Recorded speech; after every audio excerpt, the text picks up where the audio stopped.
All right, good afternoon. It's great to see everybody here, and thanks for being here, and also those that are on Zoom and live stream with us.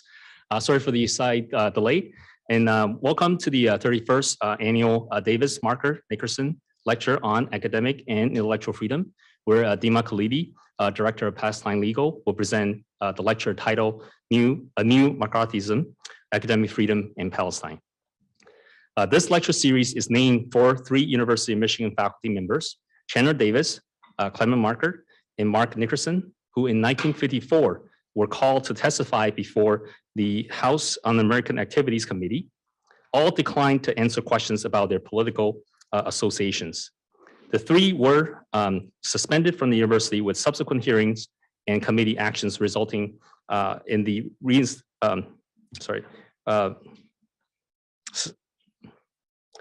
reinstatement of Markert, an assistant professor who eventually gained tenure, and the dismissal of Davis, an instructor, and Nickerson, a tenure associate professor.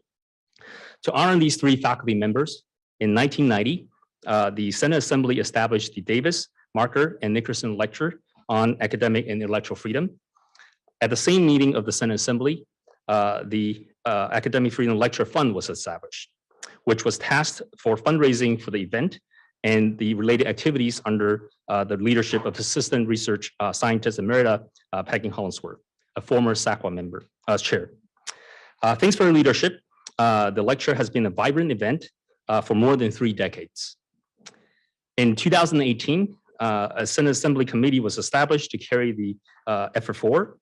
I would like to acknowledge the members of the Senate Assembly Committee on Davis, Markert, Nickerson Academic Freedom Lecture Committee, who worked diligently this year to identify and confirm this year's speaker, including the committee chair, Stefan Zieminski, who will moderate the question and answer session during the lecture. I also like to thank Mary Jo Monastic and Elizabeth Devlin from the Faculty Senate Office, who provided a lot of logistical support for this event, as well as the IT staff who put this all together. The first Davis Markert Nickerson lecture was given on February 18th, 1991 by Robert M. O'Neill, General Counsel of the National American Association of University Professors, Professor of Law, and past president of the University of Virginia. The three professors were present and participated in a panel discussion after the lecture. Since then, distinguished individuals have served as DMA lecturers. Before our honorary Professor Chandler Davis makes some remark, I would like to take a moment to properly introduce Professor Davis and share his personal perspective of the events of 1954. After completing his PhD at Harvard University in 1950, Professor Davis joined the mathematics department at the University of Michigan.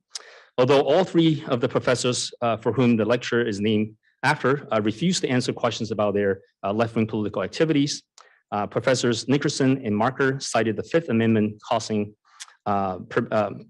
permitting a witness to refuse possible self-incrimination.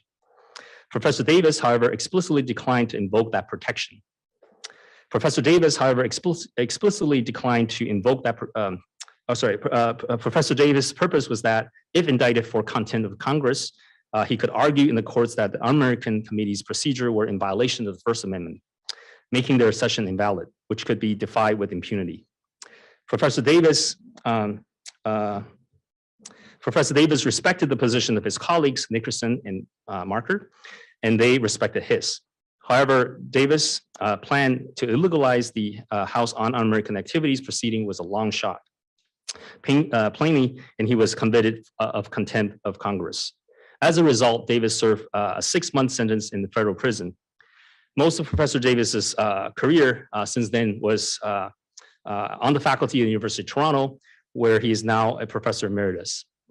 Professor Davis has served the American Mathematical Society in several offices. In particular, he was for many years the chair of its Committee on Human Rights of Mathematicians. Professor Davis is also a longtime member of the Association for Women in Mathematics, of which he's now a fellow, and notably the first fellow who identifies as male. I now welcome Professor Chandler Davis. You may see. There you go. Yes, hello. Greetings to everyone.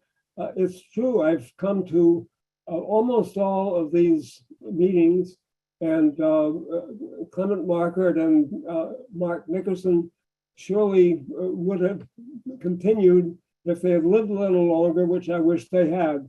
We're very grateful for the excellent work on the persistence of the secular, and especially Peggy Hollingsworth, who chaired the planning committee for all these meetings, for most of these meetings. Having given such a good example of persistence and devotion, why have we still not won? The attacks on, well, we made some advances. The administration of the University of Michigan recognized that the attack on us was unjust, with a delay of merely 61 years. But new attacks keep coming. Currently, the front that is most bothersome, perhaps, is the systematic and savage attack directed at anyone who ventures to defend the rights of Palestinians. And it's very appropriate that this series should take this up. And I'm very happy that such a well-qualified and clear observer of the scene has been signed up to give this lecture. And I'm also very grateful that Professor Anton Shamus has agreed to introduce her. Professor Shamus is your colleague at the University of Michigan. He's in the departments of comparative literature and Near East studies. And he's well known as a poet in Hebrew and Arabic, and as an essayist in Hebrew, Arabic, and English, and as a translator between the three languages, and in particular, a translator of works by Samuel Beckett and Mahmoud Darwish, and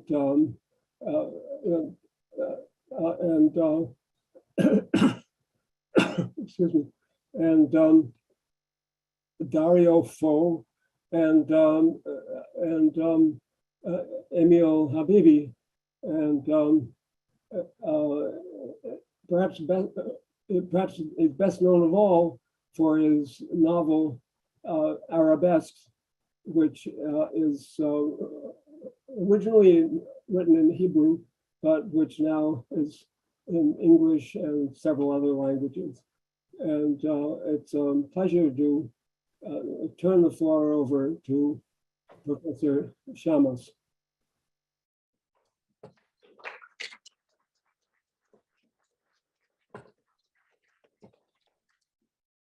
Thank you so much, Professor Davis. I'm so humbled to be introduced by you. Thank you. In his 1997 Tanner lecture,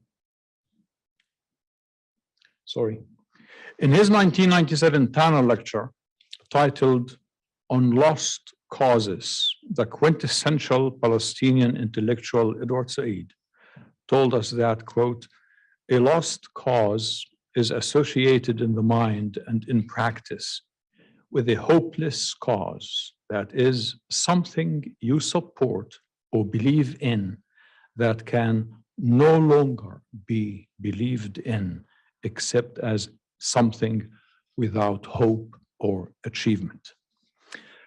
Our distinguished speaker today, Dima Khalidi, luckily for all Palestinians, does not think that Palestine is a hopeless cause.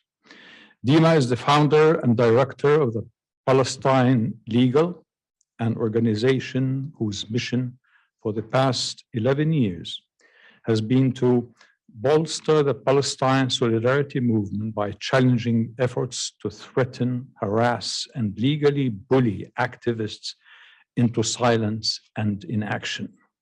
To that end, and in order to bring some glimmers of hope into the grim scene of lost causes, Palestine Legal has been collaborating with organizations, attorneys, and activists to develop strategic responses to legal issues faced by Palestine solidarity activists, including litigation and advocacy strategies. DIMA has been publishing and advocating in the media about organizational work and cases, including outlets such as the New York Times, The Guardian, Democracy Now!, and National Public Radio, to name a few. She received her JD from DePaul University College of Law in Chicago and her MA from the School of Oriental and African Studies, SOAS, University of London, with distinction in international and comparative legal studies. But most importantly, Dima graduated from the University of Michigan with distinction and honors in history and Near Eastern civilizations. So welcome back, Dima. Now, in order to contextualize what Dima and Palestine Legal have been struggling to achieve in the past 11 years or so, I think it would be helpful if we looked for a minute at the larger picture, the general political landscape insofar as academic freedom in this country is concerned. Probably one of the most prevalent arguments raised when the situation in Palestine and Israel is discussed is that Israel is the perpetual victim, and as such, it has the right to defend itself, as US presidents keep telling us and keep encouraging the more than willing Congress to support the alleged victim with the military aid needed to defend itself. This defense implies that any form of resistance to the Israeli occupation is deemed an act of terror, including the work of Palestinian human rights organizations. However, from the standpoint of the Palestinian victims, over the past 55 years, Israel has been an occupying, brutal, and ruthless military power, running the largest outdoors prison in the world in the Gaza Strip, and on a daily basis, systematically ruining the lives of some 5 million Palestinians in the occupied territories who are totally controlled from miserable cradle to miserable grave and whatever misery comes in between by an apartheid occupying state that sells itself to whoever is willing to listen in the West as the only democracy in the Middle East, while giving no rights whatsoever to those 5 million Palestinians under its iron thumb. However, as a US-funded apartheid state, Israel has come up with the most brilliant propaganda and PR stunt in modern history that so many states, organizations, and academic institutions in this country have accepted as divine law, beyond questioning that any criticism of Israel,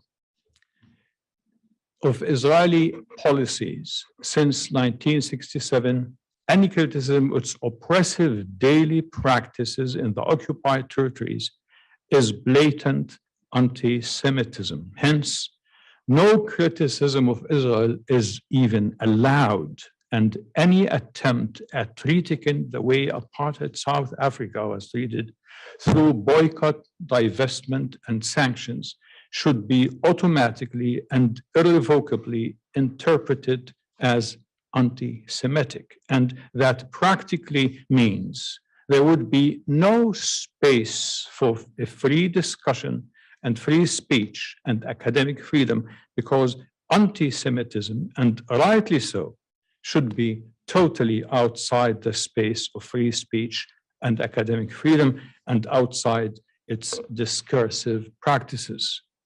Within this new speak, as it were, the word Palestine itself becomes irredeemably an anti-Semitic word, and as such, it should not be even uttered and should be banned and excommunicated from public spaces and posters and emails and communications like a deadly sin, the way the social media team at UFM did so blatantly and spinelessly in their Twitter announcement of today's event, mindlessly acting exactly the way they were expected to act by the overwhelmingly powerful Israeli propaganda machine.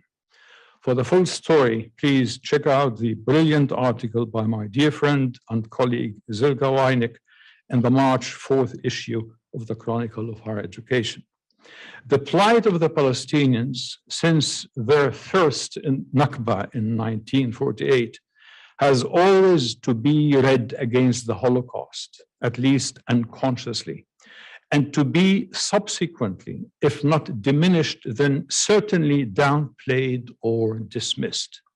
And this is probably the main reason behind the failure of the occupied Palestinians for 5 decades now to convince the public opinion in the guilt-ridden West to favorably consider their plight and be attuned to their pain. And that is exactly what turns the Palestinian cause in dark times into a lost, hopeless cause. Or does it? We are privileged, honored, and delighted to welcome our very hopeful, distinguished speaker today, Dima Khalidi, whose title for today's lecture is "A New McCarthyism, Academic Freedom and Palestine." Please join me in welcoming Dima Khalidi.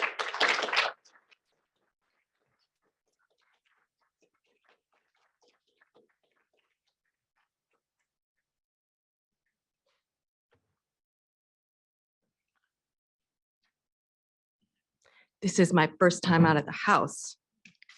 Hi, everybody. Thank you so much, Dr. Shammas. It's been a long time since I've been on campus. And it's really my privilege to be here again. I want to thank first Professor Chandler Davis, along with the late Clement Markert and Mark Nickerson, for being such incredible inspirations, for their courage and principle that they exhibited in one of the, albeit many dark moments of US history.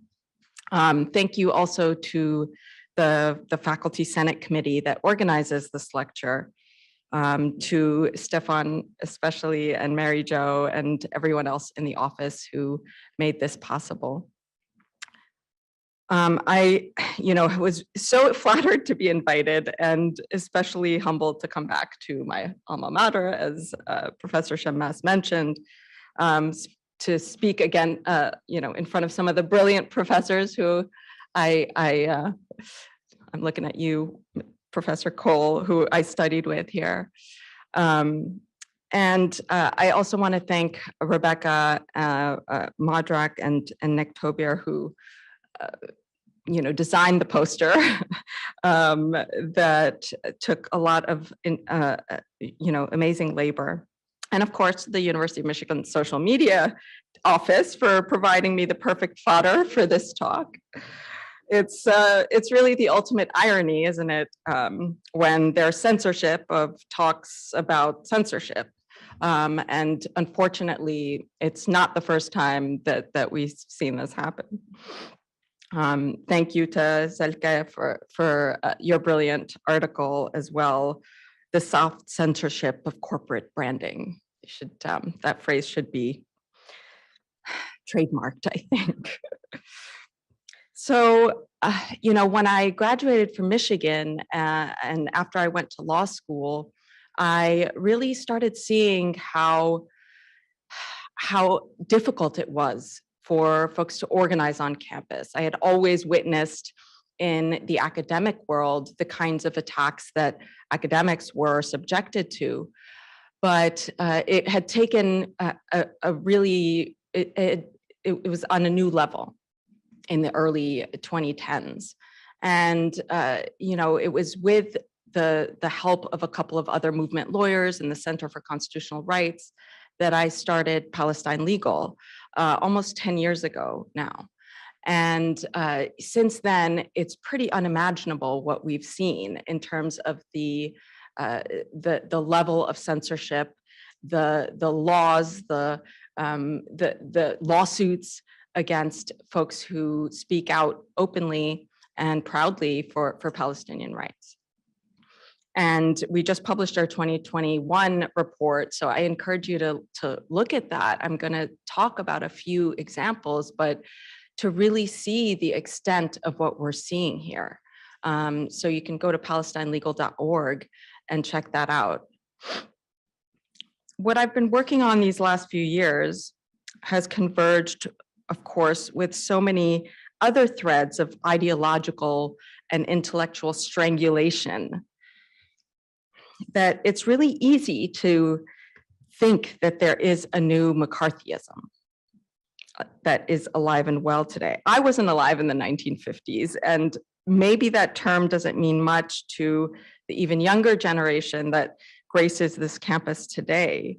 But I definitely grew up understanding that this was a horrific ideological purge that turned neighbor against neighbor and colleague against colleague, that pushed an orthodoxy on academia that's fundamentally contrary to the notion of academic freedom, which the American Association of University Professors says is, quote, the absolute freedom of thought, of inquiry, of discussion, and of teaching of the academic profession.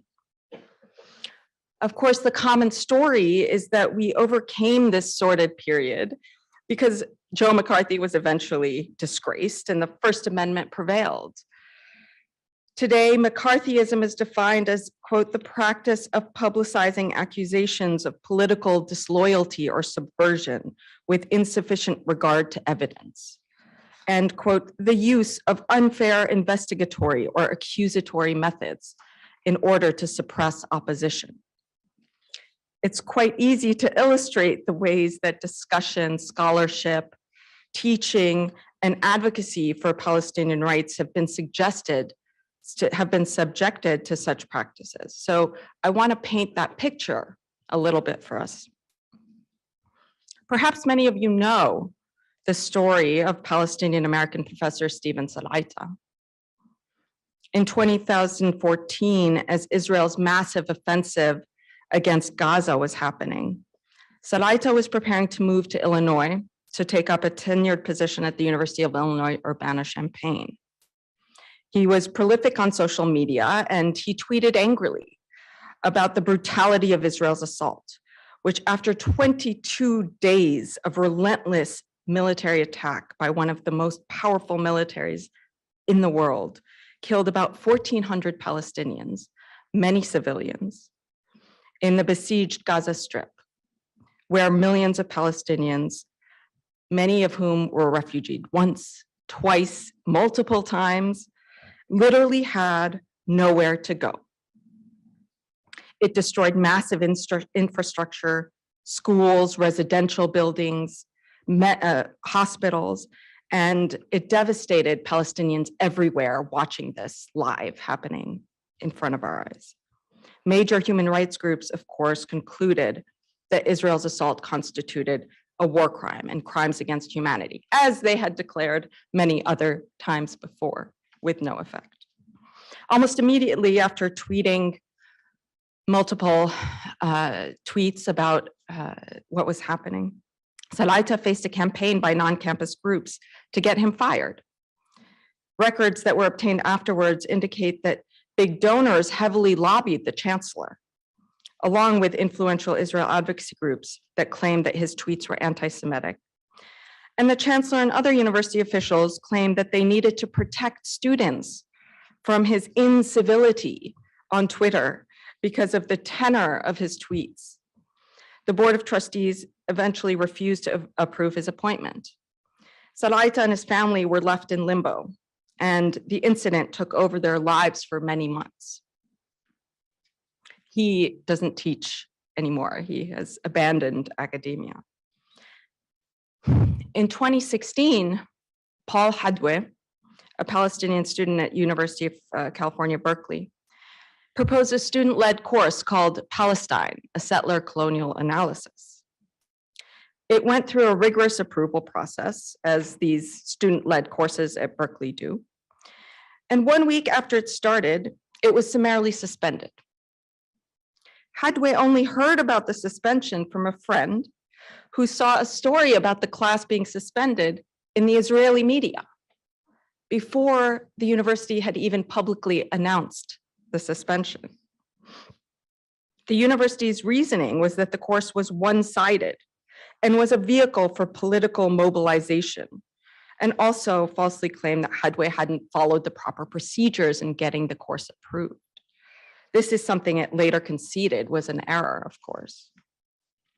What we know is that Berkeley acted on heavy pressure from Israel advocacy groups, as well as Israeli government officials, lobbying the university itself to get rid of this class. Over 40 Israel advocacy groups issued a letter and promoted a pressure campaign on pressuring the chancellor about Hadwe's class, claiming that it violated policies by allowing a classroom to be used for political indoctrination and as an instrument for the advancement of partisan interest.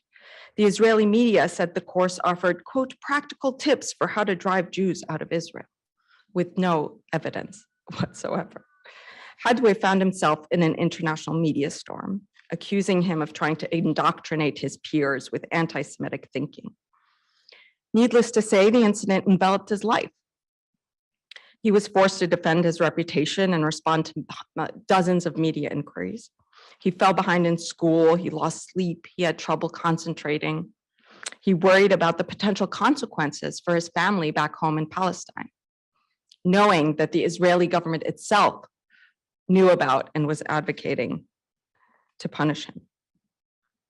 As Hadwe said himself, quote, the university threw me under the bus and publicly blamed me. It seems that because I'm Palestinian studying Palestine, I'm guilty until proven innocent. Echoing Hadwe's experience, just last year at both University of California, Los Angeles, UCLA, and the University of North Carolina, Chapel Hill, Israel advocacy groups launched smear campaigns against courses on Palestine because they objected to the instructors' political views. Lubna Kotami, a Palestinian American and an assistant professor of Asian American Studies at UCLA, and UNC doctoral candidate Kylie Broderick were both publicly attacked for teaching courses titled Palestine in Comparative Ethnic Studies Frameworks and The Conflict over Israel-Palestine, respectively. Right-wing Zionists combed through and publicized their scholarly affiliations and social media postings, trying to cast doubt on their experience and their expertise and their fitness to teach the courses. In Broderick's case, a member of Congress, the US Congress, and an Israeli diplomat met with university officials to pressure them to cancel her course. The courses were not canceled, but their universities left them entirely alone to fend for themselves against these personal and professional attacks. Of course, you must know the story of John Cheney Lippold. Is he among us today?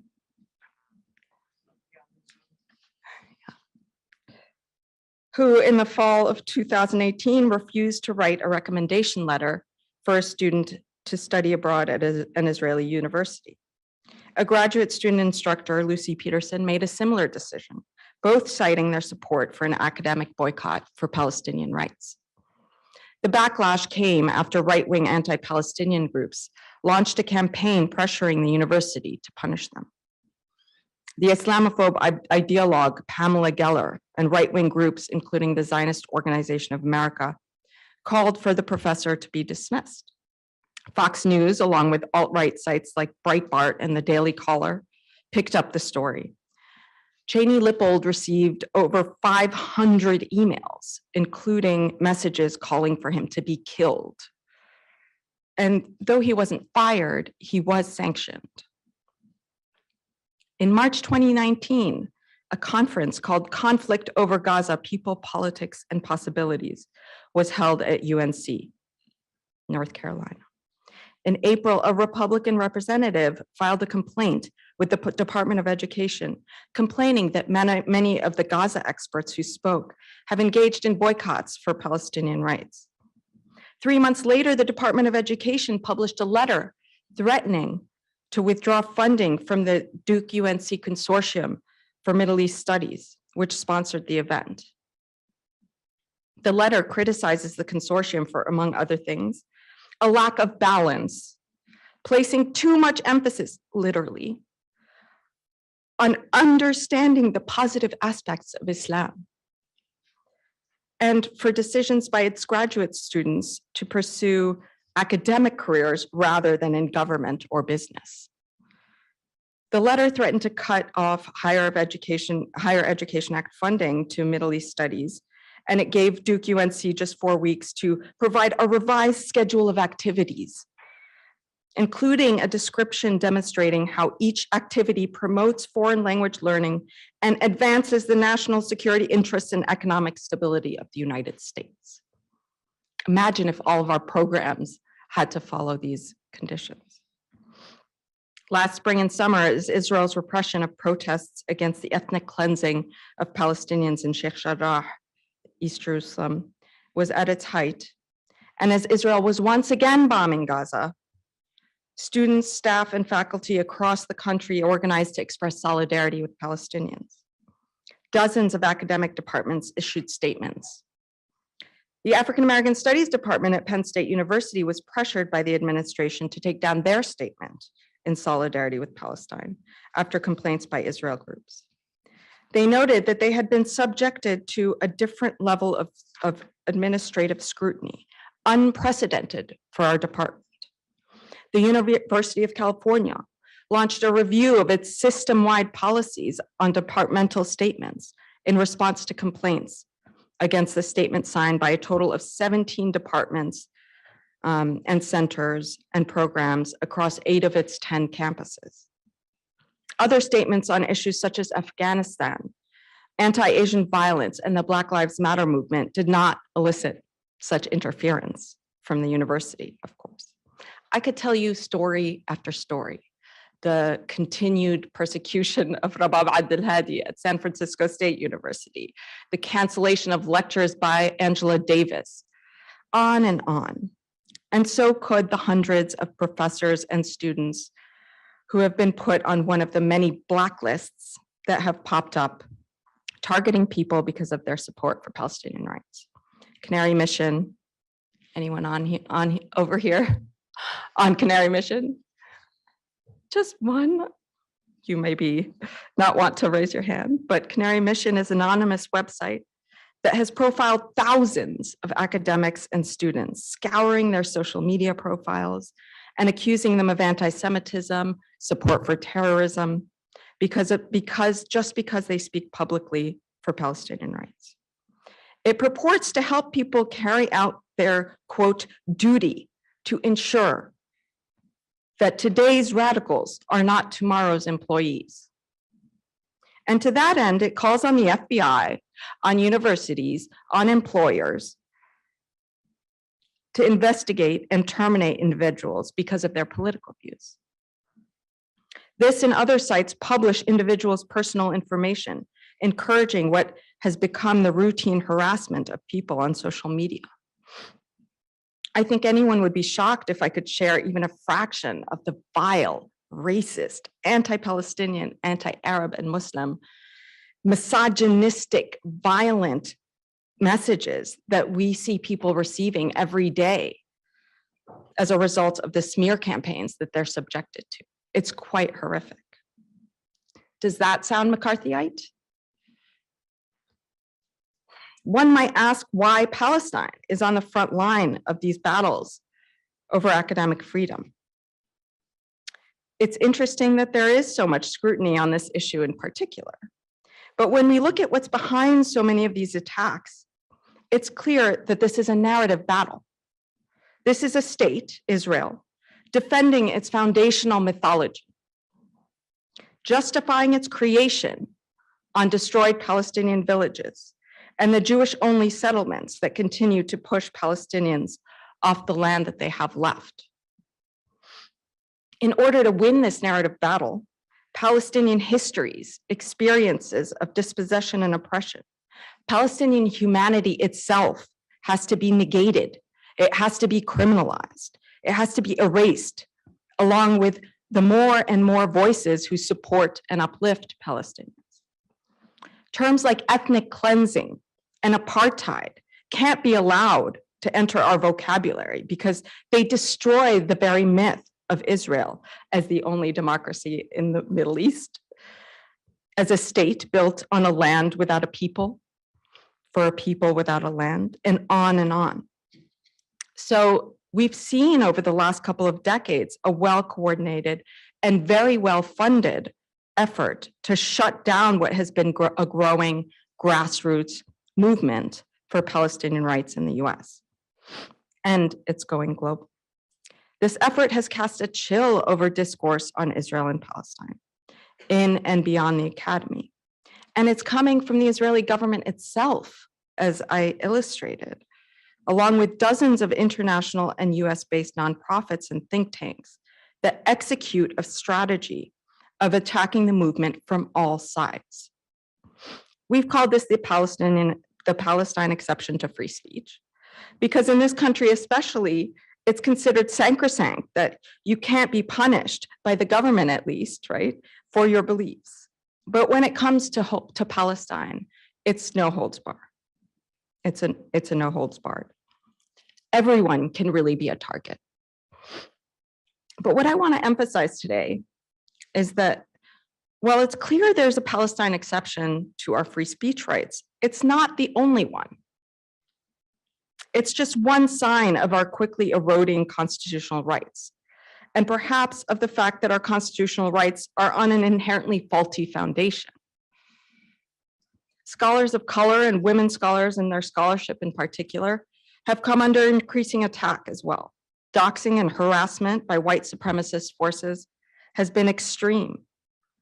Princeton professor Keeanga Yamahtta Taylor famously faced a torrent of horrendous, violent, racist, misogynistic hate mail and death threats after her commencement speech mentioning the dangers of Trump that was condemned by Fox News. She canceled several public appearances after that because of the violence and severity of the threats she was getting. Others have documented the ways that they are surveilled in their classrooms, recorded, and have their words twisted and publicized, only to unleash on them the fury of right-wing trolls.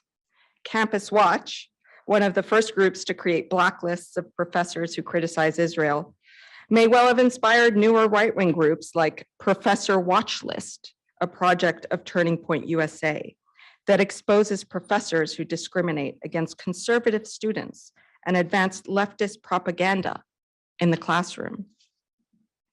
Does that sound McCarthyite? Most recently, we've seen the proliferation of legislation telling teachers what they can and can't say in the classroom about race and our sordid national history. According to one analysis, over 40 bills and other measures have been introduced or taken to curtail the teaching of race in schools. And 14 states have actually enacted such measures. Whether state legislation or school board resolutions, these measures ban schools from teaching about race, sex, and US history in ways that make white people feel uncomfortable, by suggesting that they benefit from the privilege of centuries of racist laws, that they are part of a system that privileges them over Black and brown people. That is against the law in some states now. In Florida, at the beginning of this year, lawmakers pushed a bill that limits instruction on certain concepts relating to race and sex, such as white privilege, structural racism, and the elusiveness of meritocracy. Another proposed bill there would give parents a right to sue if they believed their children were being taught so-called critical race theory.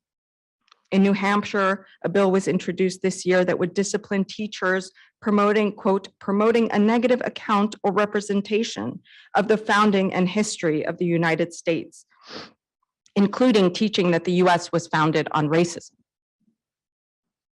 Last year, a bill was introduced here in Michigan that would, quote, prohibit school lessons that promote content deemed anti-American and racist.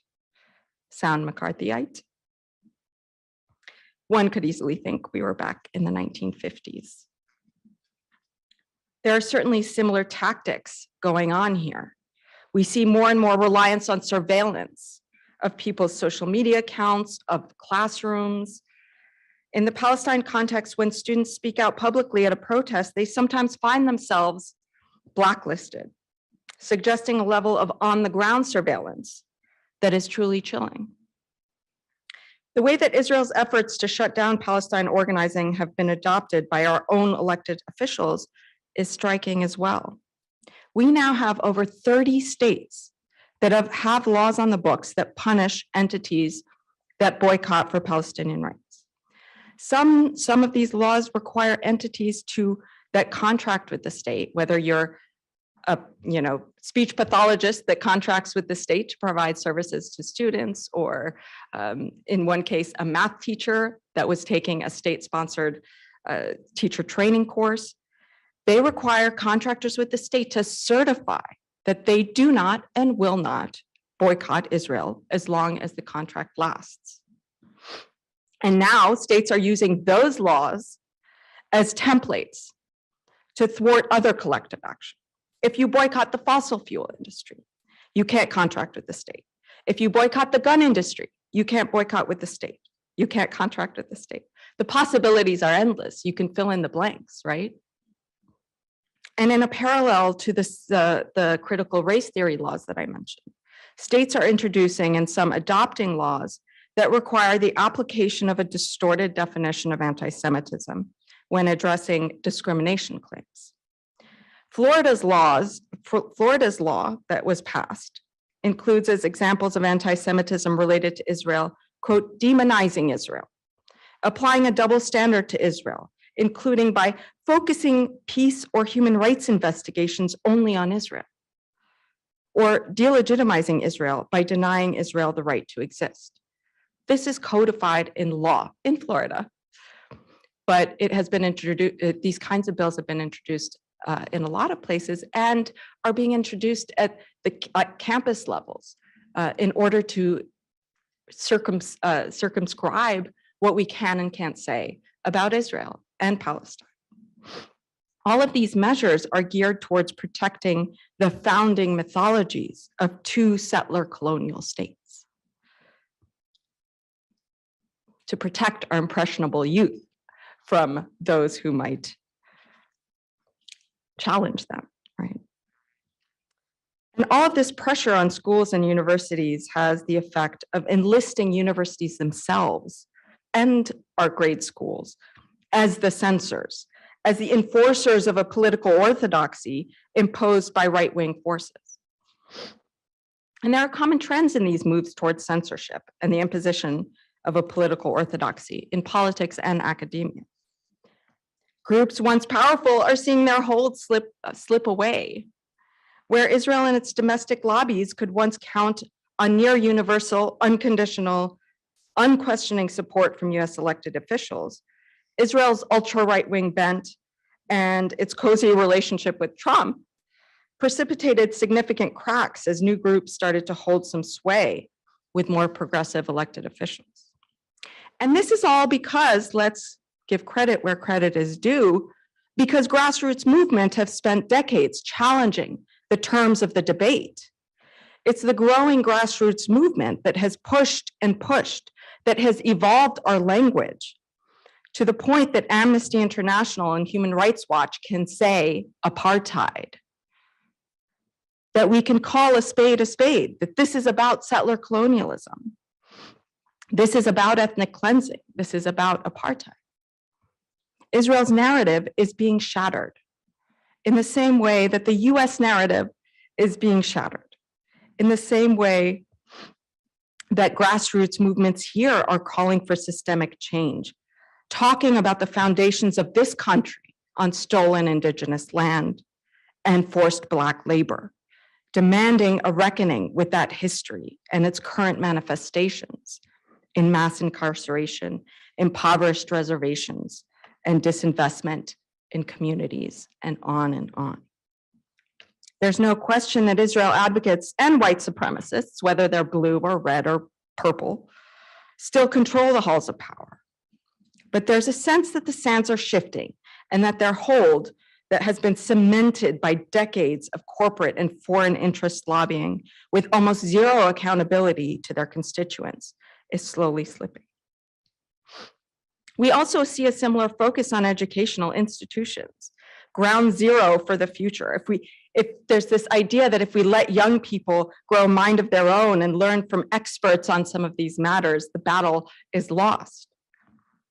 At Palestine Legal, about 70 to 80% of our cases are on campuses where we support students as well as professors and staff who are under attack, because that's where the suppression is focused. The smear campaigns are targeted at individuals in order to make it too costly for them to engage, in order to make examples of them so that others don't get any ideas. This focus on education is something that the Koch brothers have been onto for decades. How do you turn universities into your tools? Breed corporate soldiers rather than open-minded dissenters.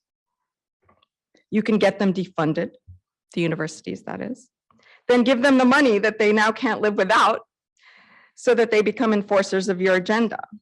It sounds sinister, and frankly, it is. The corporatization of the university is real. Not only are universities less and less dependent on public funds, they're also more and more governed by corporate ideas of efficiency and productivity. If the humanities don't bring money, cut the courses. If master's programs bring money, multiply them. If tenured professors cost too much, get adjuncts and exploit graduate labor. And this is all accompanied by an even more widespread erosion of First Amendment rights, not to mention all of our other constitutional and human rights.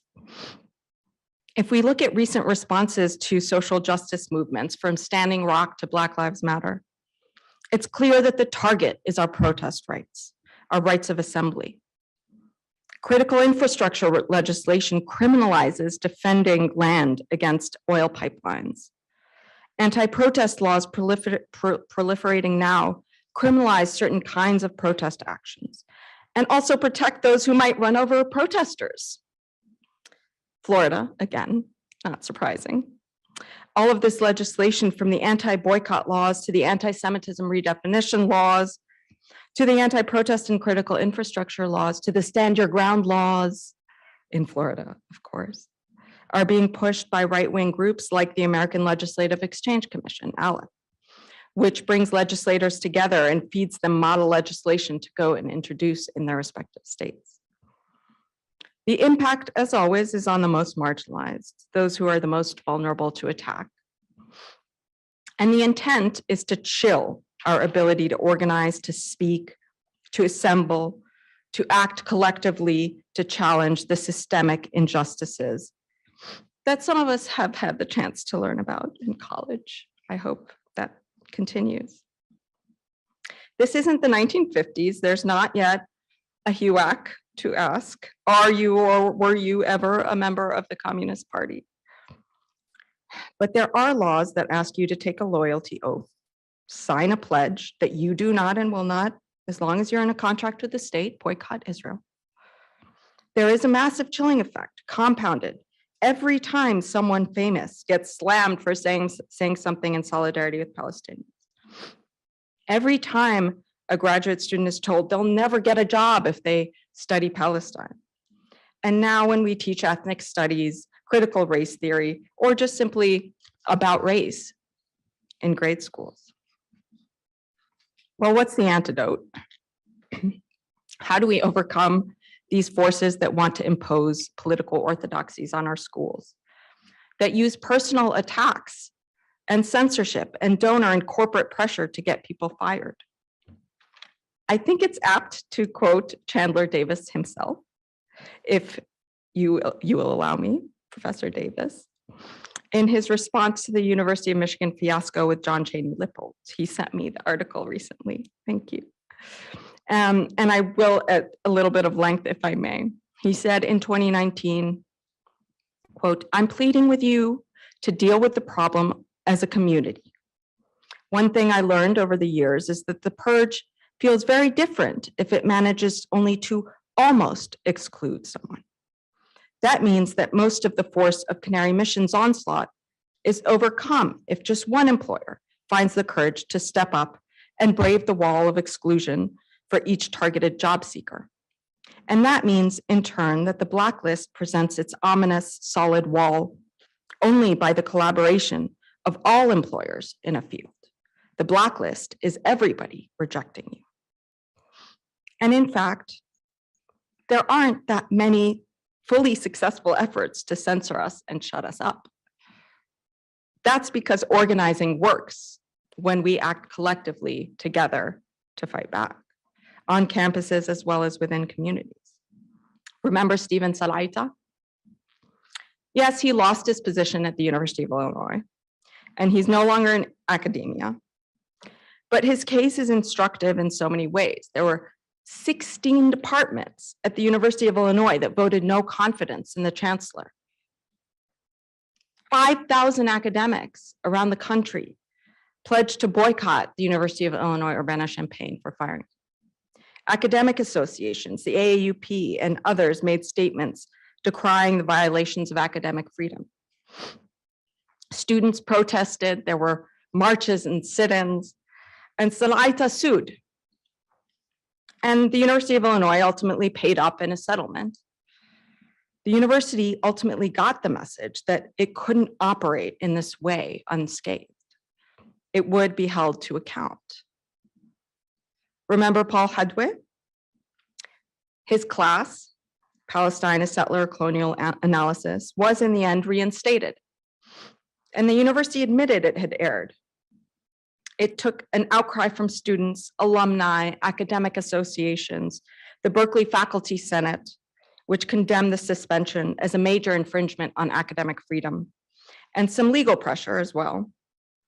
No, the university never apologized, and Paul was scarred by the experience, but he wasn't silenced, and people were mobilized to defend him.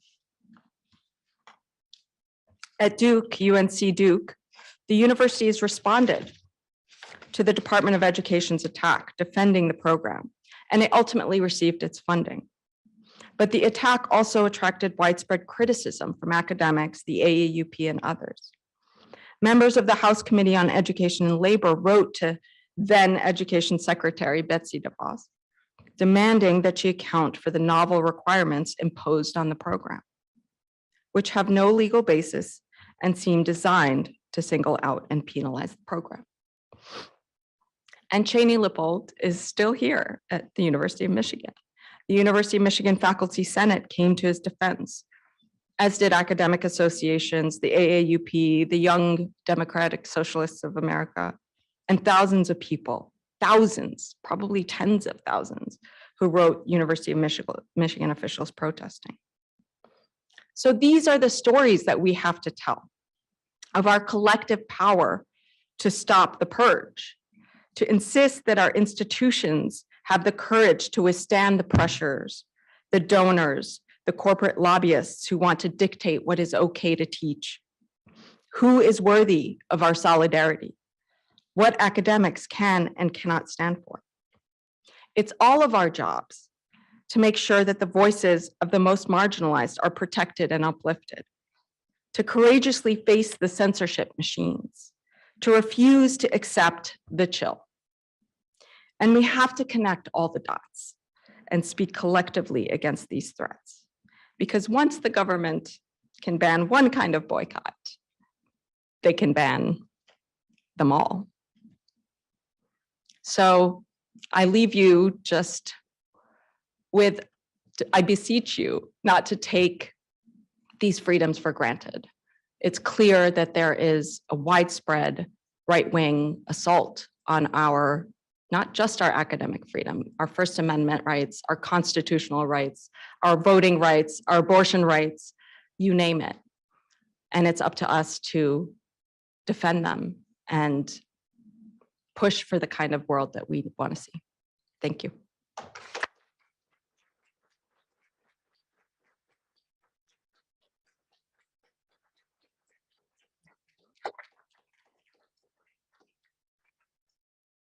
Thank you so much, Dima, and for that wonderful speech. And yes, if you wouldn't mind staying there, we're going to have questions now. I have questions from the audience, and there's a microphone that will go around if people want to put their hands up, and then questions from the Zoom audience as well. And I'll read out the questions if people want to type in the Q&A now, please.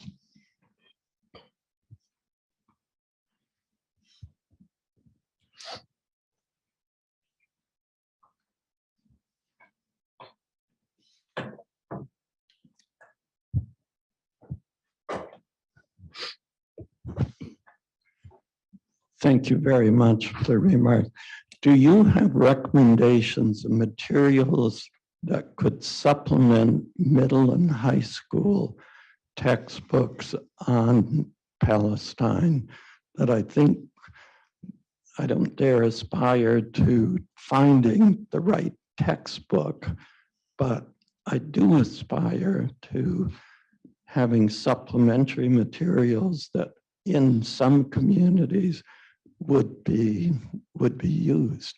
So do you have recommendations for us to try and get those into the Ann Arbor Public Schools, to be frank? Well, I'm not the expert there, but I do know that there are many teachers who are working on exactly those kinds of resources. And I would encourage you to look up Teaching Palestine. I'm not sure that that's the name of the group, but there are a lot of folks who are creating those kinds of resources for grade schools.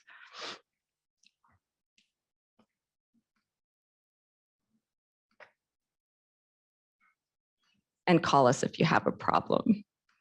If you try teaching, we're seeing a lot of cases coming from K through 12 schools of teachers who are teaching or speaking out for Palestinian rights. So we still haven't got a question from Zoom yet, but we can carry on. There were other questions. I think there were other hands up in the room. Hello. Not 100% sure how exactly I'm going to word this question. I'm wondering about, at my undergraduate institution, there was a professor who spoke out in very vulgar ways about Palestinians and was very anti-Palestinian liberation. And he was not, and when students at the school spoke out against his words, he sued our university for allowing us to do so. And I don't know how much about other instances of of such things at other universities, but I'm wondering about kind of like the other side when universities allow or accept when their professors have, and I think you understand what I'm getting at, but when professors are very violently opposed to Palestinian liberation and they don't receive the same censorship that Palestinian movements do? Yeah, thanks for that question. It's important to distinguish, right, what a professor does in a classroom and the rights of students in the classroom from extracurricular speech, from their political views, et cetera. And I think it's one of the fundamental pillars of academic freedom that professors are allowed to hold their own opinions and allowed to say things outside of the classroom environment and do things outside of the classroom environment. At the same time, there are limits in a classroom when it comes to a relationship with students, right? And students do have a right to be free from discrimination. So there is this tug, right? And we've seen a lot of situations where people who say racist things are not getting punished, but someone who holds views on Palestinian rights outside of the classroom or what have you are getting attacked, right? Often falsely accused or taken out of context or whatnot. So there is a definite double standard at work. There's no question. And there's also a recognition that there are certain limits that professors have to respect in a classroom, and that personal attacks on students or things that make that are attacking a student's or a group's national origin or race or ethnicity or what have you can really cross the line into discrimination law. So it's not always black and white. It's not always clear where that line is. And I'm curious to hear what university you're talking about. But these kinds of discrimination laws are also being twisted and abused by supporters of Israel to claim that anyone saying anything critical of Israel is anti-Semitic and that they face a hostile anti-Semitic environment, right? So these discrimination laws are also being weaponized and undermined in order to enforce censorship on Palestine. So it's a complicated tug of war, and it's really in a university setting, there has to be some real understanding of what all academic freedom entails, and at the same time, the rights of students and others to be free from discrimination. So it's a dilemma we face a lot. So we do have a Zoom question now.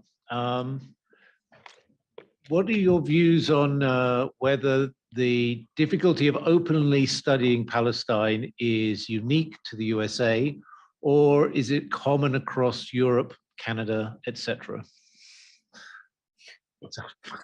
Etc. Where etc. is, but we now have a kind of European version. There is now a European version of Palestine Legal called the European Legal Support Center.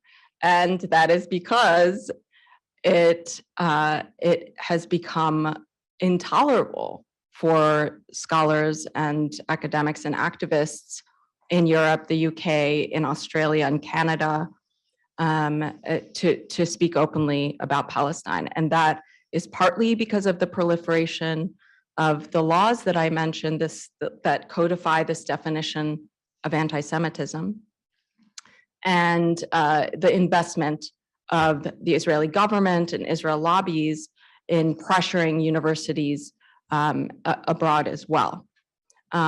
So it is definitely not unique, and it has become almost worse in Europe these days than it is here, because our First Amendment protections are actually much stronger.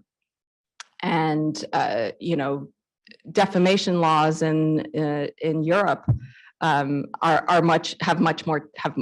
more teeth, right?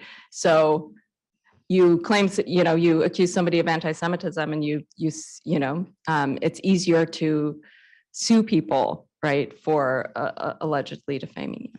So it's definitely not unique, and I would encourage people to look up the European Legal Center for the European Legal Support Center to learn more about the kinds of attacks happening in the Europe and the UK. Hi, Dina. Thank you for your talk. I had a question about, say you want to organize to, some GRAD programs, they have bridges with Israel or they have connections with Israel. And say you want to organize your program to maybe talk against those bridges or get rid of those bridges completely. However, you as a grad student are terrified of the target. You have support from your programs, support from the students, but you don't want to put that target on yourself. Can you explain kind of the path, or what is the thought process you have around that? Well, I think it's all about organizing, right? And one of the purposes of building a broad campaign is that there isn't necessarily one voice, one face to these challenges. We see a lot of student organizers really thinking carefully about who is up front here, whose name is, because of the reality of the surveillance and the censorship and the attacks. That they think very carefully about who's up front, whose immigration status is, what immigration status do folks have, who's Palestinian and is risking not being able to go home if they're on Canary mission because the Israeli government uses Canary mission at the border, right? So when people are trying to go home. So I think there are a lot of ways to navigate that as you build campaigns and figuring out who is a public face, who's putting their name out there. It's not easy, but there are also other ways to prepare for potential backlash. And in that case, I'd encourage folks to contact Legal to help think through those, to connect, really connect with others doing similar work, right? That's one of the things that we try to do is just, oh, this person's doing this kind of campaign and so is this person and y'all should talk, So I think that's really important as well, to be connected with other folks doing similar work around the country. So I hope that helps a little. So the next online question was, what advice do you have for vulnerable scholars, adjuncts, untenured faculty, and so on, who teach or do research related to Palestine?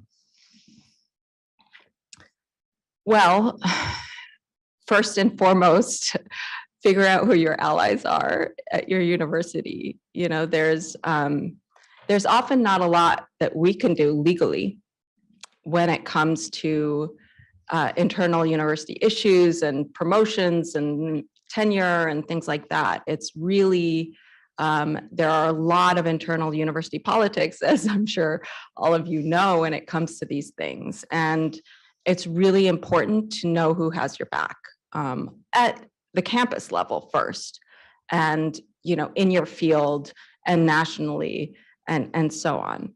I think there's a clear understanding that non-tenured faculty are more vulnerable, and that's a reality, just in the same way that Palestinians are more vulnerable and grad students are more vulnerable, right? And that's something that a lot of folks have to confront and be realistic about when they're worrying about their careers. And we see a lot of professors taking cautionary measures, but there are also a lot who are able to fight the chill, right? And really speak out with knowing that there's that support behind them. So those are a couple thoughts, but it's not easy. Hello, I have a list of questions, so I'm gonna have to pick one. But one thing I wanted to ask is, since you mentioned Canary Mission, U of M used to be a hotspot for Canary Mission like a few years ago. Luckily, none of our SJP students or Palestinian students are on it now. But the quote you were reading from Dr. Talent Jace's article, you said it like it takes one company to like speak outright. Something that we've been dealing with the administration is they like refuse to publicly condemn it because they're afraid of bringing attention to it, and that's just like their dead response. But like is that as much of a concern as they like claim it to be, or is that just like we just don't want to do anything? We hear that a lot. It's a kind of an opt-out, right? Like, and we've also seen not that many, but a handful of universities that have made statements, and it does make a difference. It's what the students are asking for, right? They want to be able to show their prospective employers that this website, this thing that shows up first on my search history, shouldn't be taken seriously, right? You should not give it credibility. So I think it's a cop-out, honestly. And there's yes, they would probably face some backlash for putting out a statement, but they would also be a model for other universities to do the same. And once we have more and more universities who are willing to say, this is ridiculous, our students are being attacked, that kind of backlash starts to dissipate, or at least the force of it. And there are other things that students are also requesting of their universities. It doesn't have to be public statements. It can be other, things in your file, or other ways to support their students who are facing these obstacles. So I would definitely encourage looking at and talking to others who are working around these issues as well, and making demands of their schools, and looking at the couple of examples that we do have.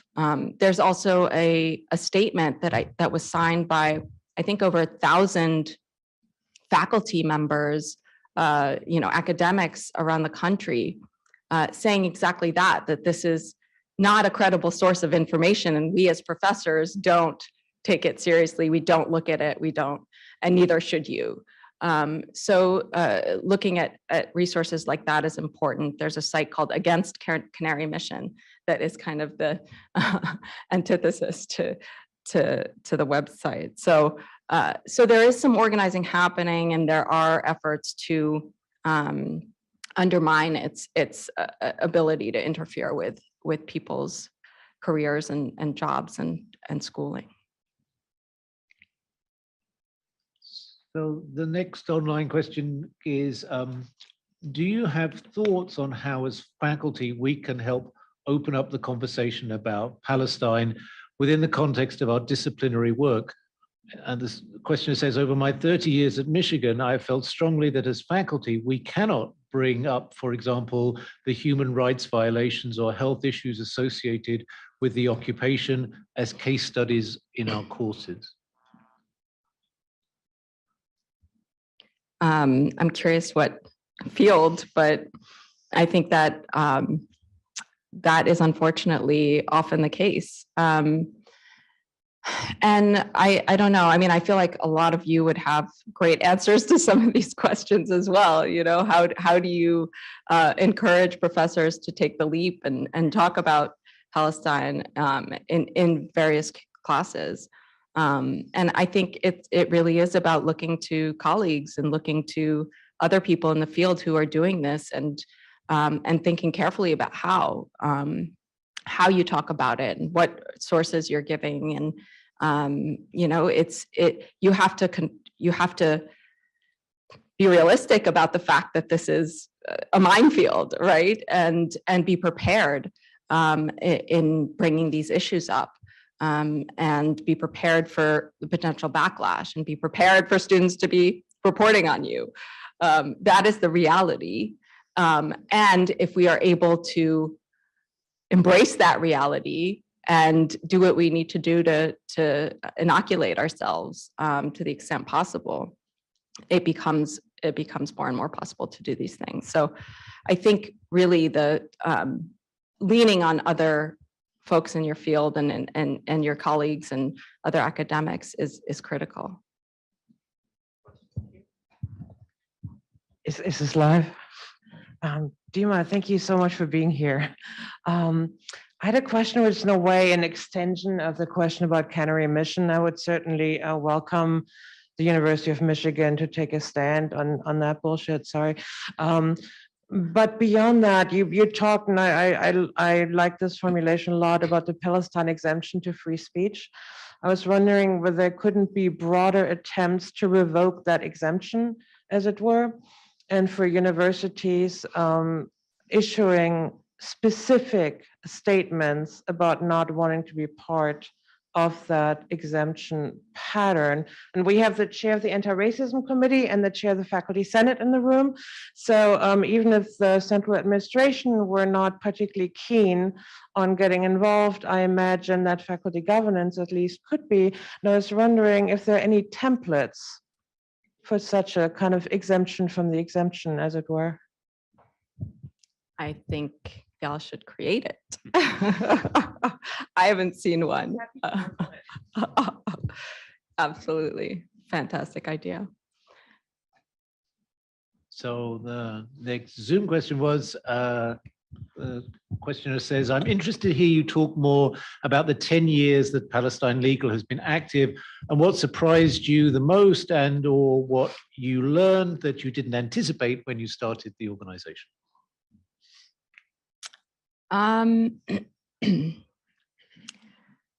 You know, I definitely 10, 11 years ago, I would not have imagined the level of repression that we're dealing with.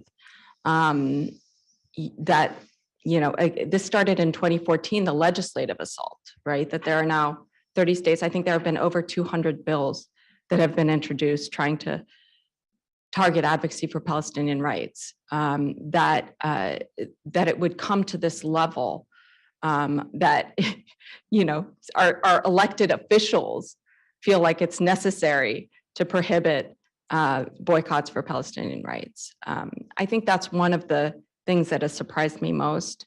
But also the level of lawfare that we're seeing. I didn't mention this in my talk, but the lawsuits are unbelievable, and the resources that these groups have to just file things that are really frivolous and, you know, have no basis. But, you know, you file a lawsuit and it could take 10 years before it's finally resolved. And in the meantime, people are, you know, dragged into it and expend enormous amounts of resources defending against lawsuits, et cetera. And these aren't just lawsuits. You know, when I started, there was a lawsuit against the Olympia Food Co-op in Washington State because it endorsed a boycott of Israeli goods. And that, you know, it's been ongoing for 10 years, right? And it's only just kind of petered out. So the American Studies Association was sued for its boycott, its endorsement of an academic boycott. And that's still ongoing several years later. And, you know, it's been, certain parts of it have been dismissed and they filed in another court, and it's just really messy. The legal process is messy and intended to drain us and distract us. a big US-based advocacy group, the US Campaign for Palestinian Rights, was sued by the Jewish National Fund for basically, it's alleging that this US advocacy organization is liable for flammable kites and balloons that were released during the Gaza Great March of Return and fell on Jewish National Fund forests and burned forests that were implanted over destroyed Palestinian villages by the JNF, with flammable European trees, no less. So, this unbelievable chain of causation that they try to create is just ridiculous, and yet a couple of years later, we're still, there's still, and there's probably years of litigation to come to get rid of even these absurd, frivolous lawsuits that are, exploiting anti-terrorism laws, right? They're saying that because these flammable kites and balloons were probably let go by Hamas, and because the US campaign tweeted support for the Gaza March of Return, therefore they're liable, for the burning of forests. It's just crazy. So the attempted expansion of these anti-terrorism laws is something that's really problematic. And of course, we saw recently Israel's designation of 6 civil rights organizations as terrorist, and efforts to try to get that recognized in the United States, right? Groups are threatening funders of some of these groups with lawsuits, terrorism lawsuits, et cetera. So as I said, there are so many fronts that we are fighting on, not just on the campus level, but in legislatures and in courts, on the streets, and it's quite overwhelming, actually. But I haven't lost hope. So I had a question. So as someone who's in academia but outside, like not studying Palestine directly, we're seeing within our field, an over domination of Israeli. Sorry, I didn't hear the first part. Oh, so outside a field where, like engineering field, we're seeing a case where a lot of Israeli universities, corporations, etc., are forming a lot of bridges, as the previous person mentioned, which means that if you're boycotting, and however you approach boycotting, it becomes a matter of almost like exiting the room of the field, becoming slowly outside. And it's, I guess, like, do you have any, how does one navigate that? How does one navigate staying in the room to even say that they boycott while sort of being remaining faithful? Sorry if it's a stupid question, but like, I'm just unclear how to sort of navigate that, and how, when a lot of those institutions are claiming to be neutral, to be, hey, we're just outside of this political conflict, why are you bringing it into here? Yeah, it's a good question. I think there are a couple things. There are a lot of folks organizing around those kinds of things at different universities, study abroad programs, but also, sister universities or whatever, with Israeli universities. I mean, one of the things that I think is worth thinking about is how these kinds of relationships and opportunities are preclude involvement by Palestinians, by sometimes Arabs, Muslims, et cetera, who are discriminated against by Israel, who literally can't be part of some of these programs because they won't be let in, or there is a discriminatory regime in Israel that prevents their equal participation. And what that means for your own education here. This is speaking as a lawyer who, like some potential legal avenues where, let's talk about where the discrimination is actually happening here, and if the university is funding those, and if the university is creating those opportunities that are closed off to some people, there could be some kind of legal avenue there. otherwise, I think it's important to organize, and and I imagine it's even more difficult in professional schools and some fields where there isn't necessarily the solidarity, right? So I sympathize, but I will say that we saw over the spring and summer with the uprising in Palestine just an unprecedented wave of support from just the corners you just wouldn't have imagined. Medical students and writing statements, and there are business schools now, business schools and other professional schools, law schools, organizing PAL treks that are kind of countering the I treks, the Israel treks that some schools even fund, right? So ways to shift the conversation and finding allies in these spaces is really critical.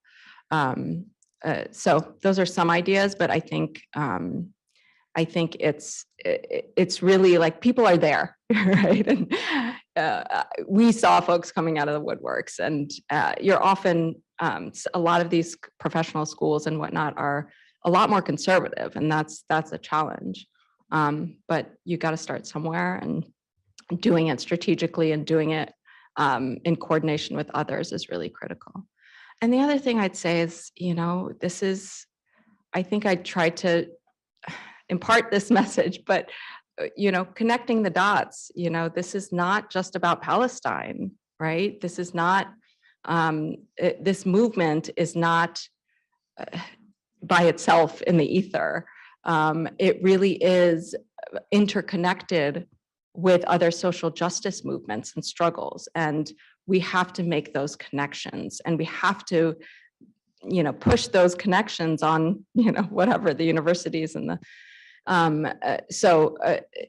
to the extent that organizing is happening, I think that's really an important part of it, is making those cross movement connections. And, if there's a divestment vote,